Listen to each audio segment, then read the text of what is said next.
Our today's topic is The Love Song of J. Alfred Prufrock by T.S. Eliot.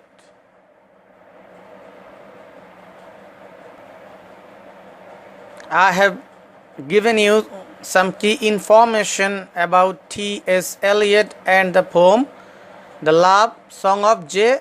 Alfred Prufrock. T.S. Eliot was born in America in September 26, 1888 and died in England on 4th January 1965. He won Nobel Prize in 1948.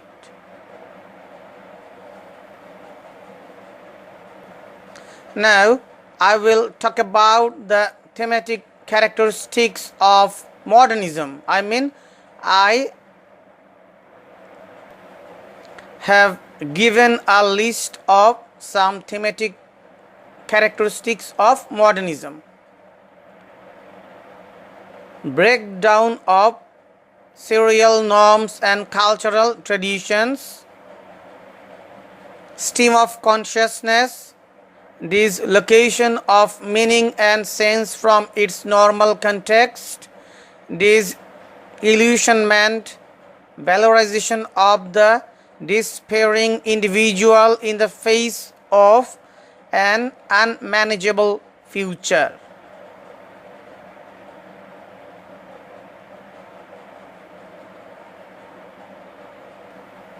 This time, dear students, I have given a list of formal characteristics of modernism. There, open form, free verse, discontinuous narrative, juxtaposition, intertextuality, classical illusions, borrowing from different cultures and languages, unconventional use of metaphors, fragmentation.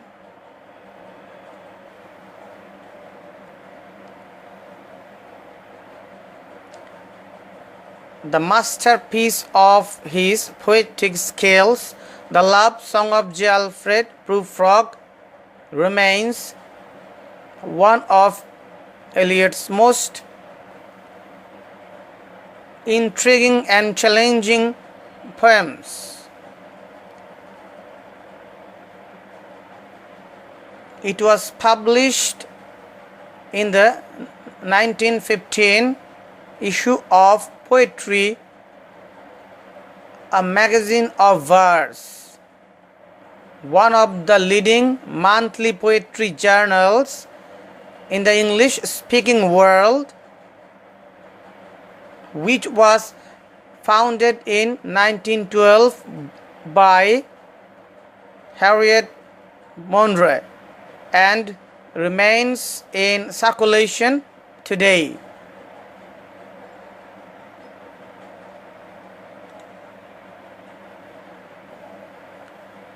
It is set in a city which is hypercritical, disturbed and self-conscious, filled with melancholy.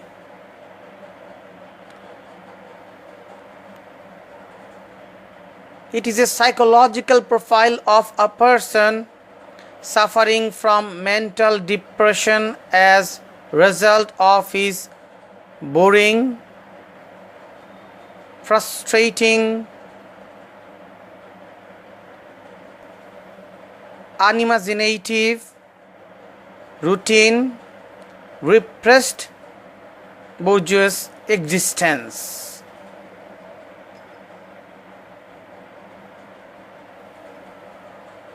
Prufrock is an effigy representing the cultural decadence and moral degeneration that Eliot equates with the society of his time. Interior monologue is used in the poem. It is written in free verse.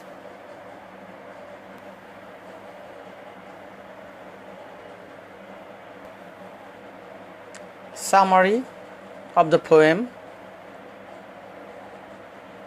At first, Prufrock asks you to go with him through the many deserted streets and one-night cheap hotels and the sawdust restaurants. He asks you to go to the room where women go talking of Michelangelo. It is a yellow fog laden October night, and there will be a time for everything. Do I dare to look back on my life? Turn back the clock with how old I am? I have lived a long and full life, and death is not a stranger. He quotes Hamlet by wishes he was a crab who could go back. He has seen death at his doorstep and was afraid. He continues, would it have been worthwhile to have bitten off the matter with a smile? I repeat the line, would it have been worthwhile to have bitten off the matter with a smile?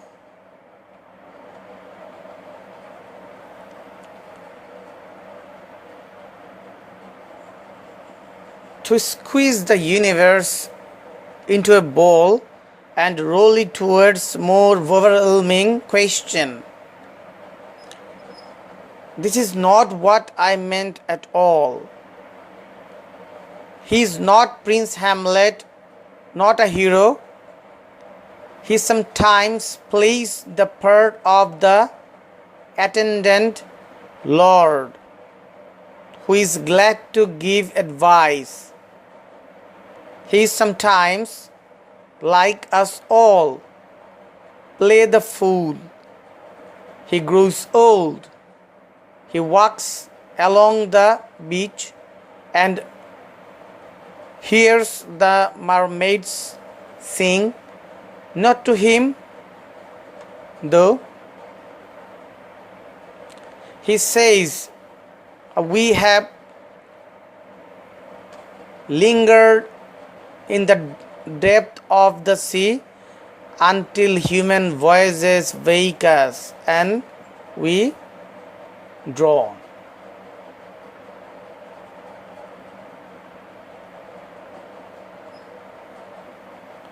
Now we will know about the format of the poem. This poem is a stream of consciousness poem. The poem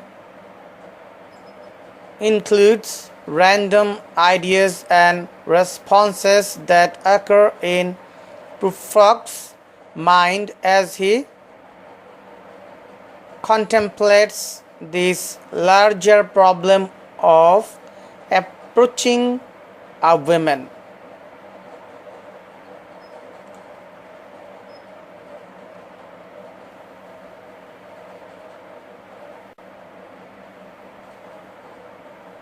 Now I will talk about the themes of the love song of Alfred Prufrock.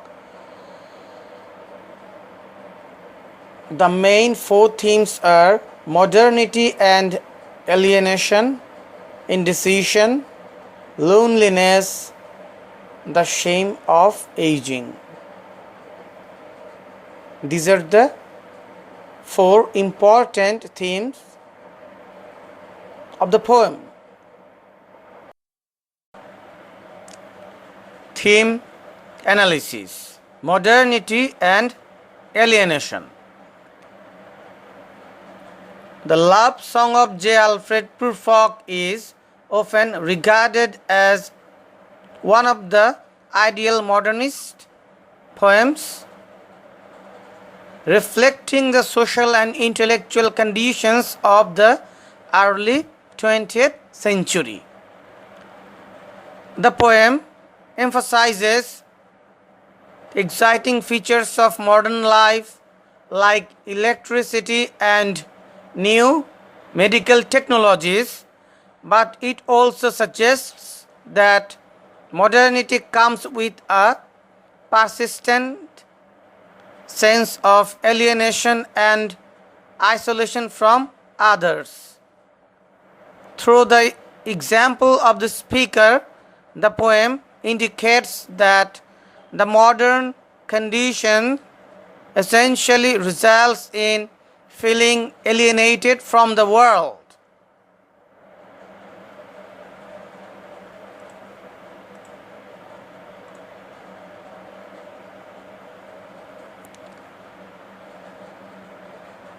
The speaker already seems very of this new world in which events follow one another in a repetitive cyclical fashion. He claims, "I have known them all already, known them all, have known the evenings, mornings, afternoons. I have measured out my life with coffee spoons." He suggests that nothing can surprise him anymore or disturb the normal rituals of polite society. For the speaker, taking action would mean to force the moment to its crisis, which seems an impossible task after the civilized seated activity of taking tea and cake and ices. There is thus something emotionally deadening and alienating about the seemingly empty social rituals that characterize the modern world.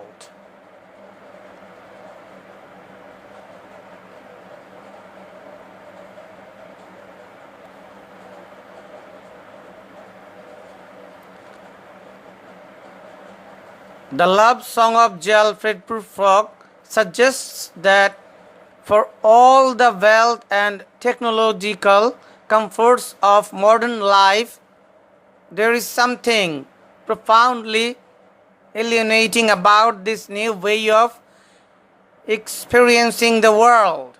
The speaker feels unable to participate in the social life of the world around him or to relate to the literary context that has come before him.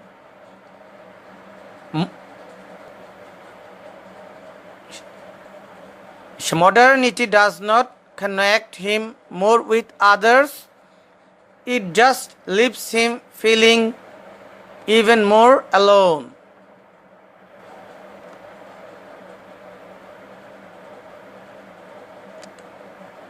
Another important theme is indecision.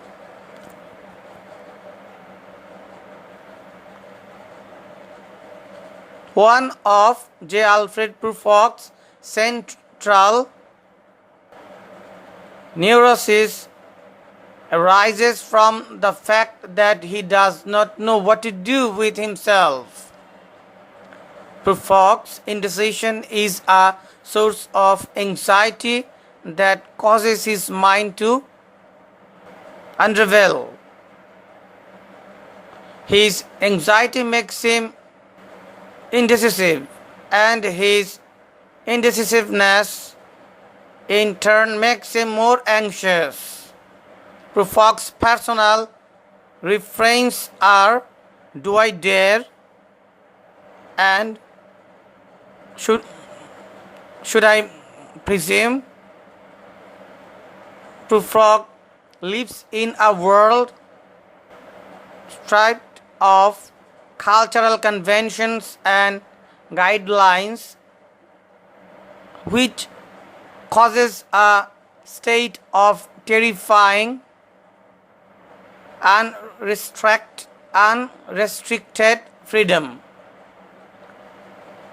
As the Danish philosopher Søren Kierkegaard remarked, anxiety is the dizziness of freedom. Confronted with choices and possibilities, Prufrock finds himself gripped by anxiety. Thus he weighs dilemmas such as, do I dare to eat a peach?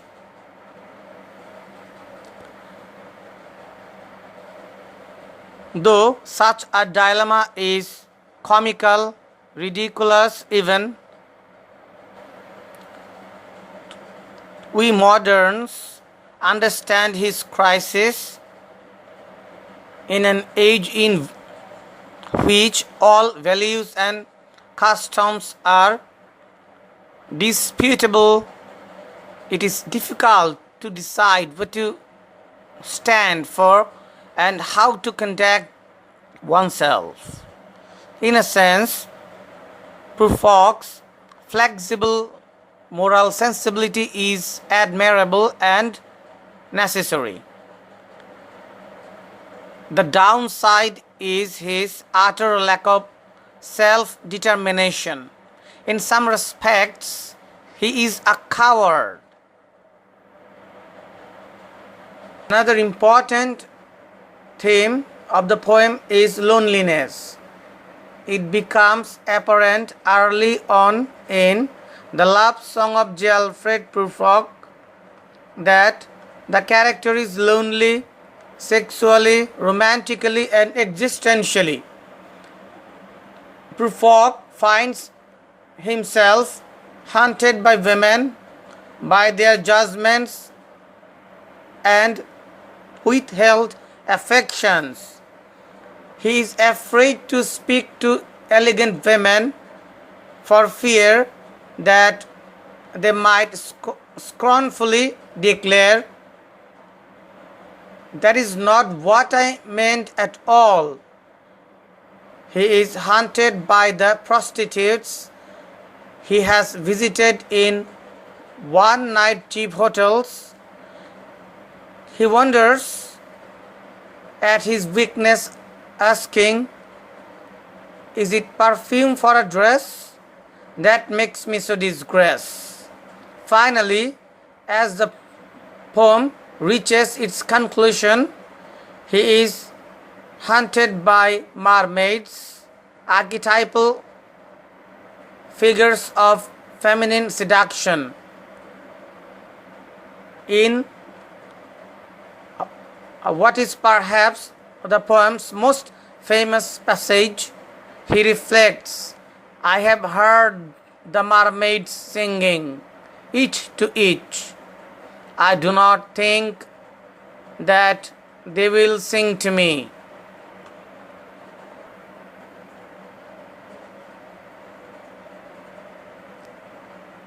Another important theme is the shame of aging.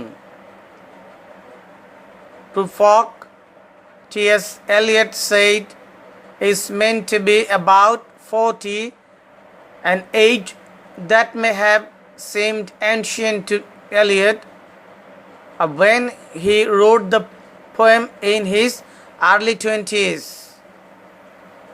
For Prufrock, getting older is a source of mingled anxiety and shame. In lines 11 through 19, the Prince Hamlet passage, Prufrock again mocks his own ridiculousness immediately after comparing himself to Shakespeare's fool. He announces, I grow old, I shall wear the bottoms of my trousers rolled.